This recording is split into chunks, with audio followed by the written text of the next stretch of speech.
تیسرے دور کے خوارزم شاہ ریاست کا بانی انوشگین گرجستان کے ایوری قبیلے سے تعلق رکھنے والا ترک غلام تھا۔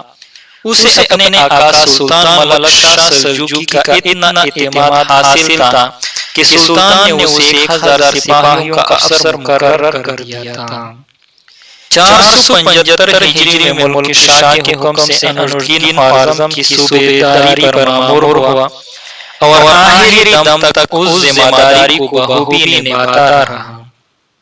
انوشگین کی زندگی میں بھی اس کا بیٹا محمد عرف قطب الدین باپ کی نیابت میں خوارزم کا نظم و نسق سنبھالے ہوئے تھے۔ 490 ہجری میں اپنے باپ کی وفات کے بعد اس نے بڑی ہوش اسلوبی سے ریاست کا نظام چلایا اور اپنے نئے آقا نعمت سلطان وقت شاہ سنجر بن ملک شاہ سلجوقی کا دل و جان سے تابعدار رہا۔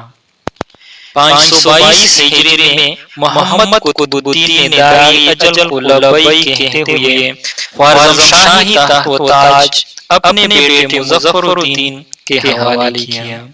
اس نوجوان نے برسر اقتدار آ کر سلجوقی سلطنت کے زوال سے فائدہ اٹھایا اور 538 ہجری میں خوارزم شاہی ریاست کی خود مختاری کا اعلان کر دیا۔ 29 برس کی حکمرانی کے بعد 581 ہجری میں مظفر الدین دنیا سے رخصت ہوا اور اس کا بیٹا ابو الفتح الب ارسلان اس کا جانشین ہوا۔ الب ارسلان کے 7 سالہ دور حکومت میں سلطنت خوارزم میں کوئی نمایاں توسیع نہ ہوئی اور آخر میں یہ بھی راستے سے ہٹا۔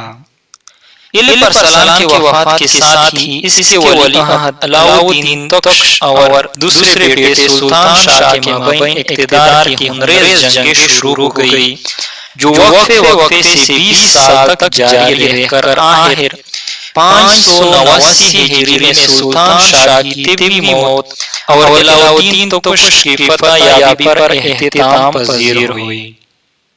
سلطان تخش نے مملکت خوارزم کا انتظام سنبھالتے ہی ریاستی حدود اربعہ کے اضافے پر توجہ دی۔ اس وقت سلجوقی سلطنت سمٹ کر مختلف ٹکڑوں میں بکھر چکی تھی۔ عراق میں ارطغرل ثانی سلجوقی اقتدار کا آخری نمائندہ تھا۔ تخش نے اس علاقے پر قبضہ کر لیا۔ رے اور ہمدان جیسے اہم شہر بھی اس کے مقبوضات میں داخل ہو گئے اور سلطنت خوارزم کی سرحد بغداد کے حدود سے جا ملی۔ یہاں سے خوارزم شاہیوں اور خلافت عباسیہ میں وہ کشمکش شروع ہوئی جو کبھی ختم ہونے میں نہ آئی۔ عباسی خلیفہ ناصر نے خوارزم شاہ سے مطالبہ کیا کہ عراق کے بعض اضلاع خلافت بغداد کی تحویل میں دے دی جائے۔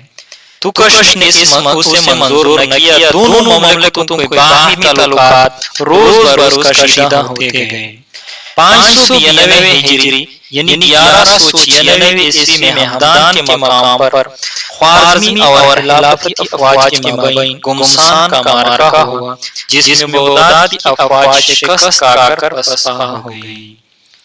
سلطان تخش 26 سال حکومت کر کے 19 رمضان 596 ہجری میں دنیا سے رخصت ہوئے۔